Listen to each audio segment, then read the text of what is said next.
Hello, people. Gary again, another episode. This is another Chrysler 5.7.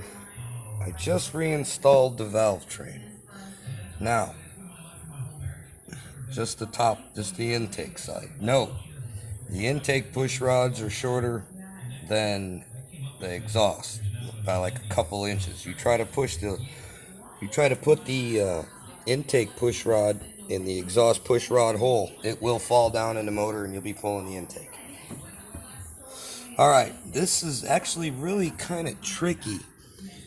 I mean, you can see the push rods.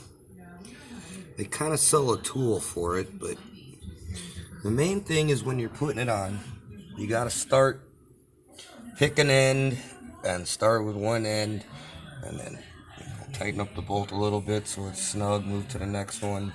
Same thing, these wiggle.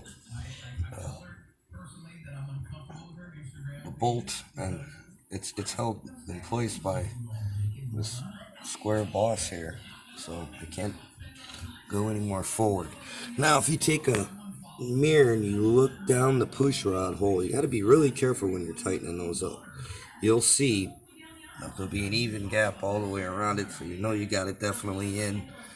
I would also suggest spinning the motor a couple of times, at least once or twice, just to make sure they all work real good, get nice and seated before you try to start it.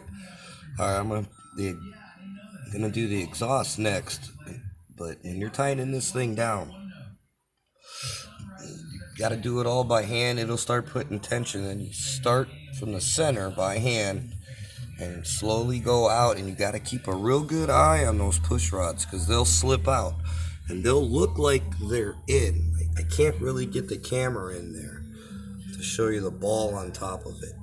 I can do it with this.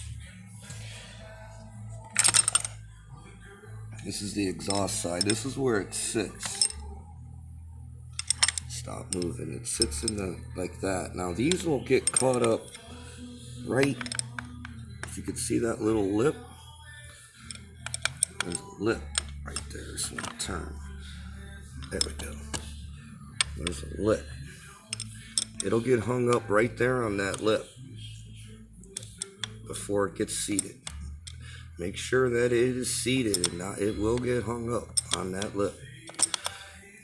Again, this is the exhaust side, but the exhaust push rods are way longer. Do not try to put the intake push rod in the exhaust push rod hole.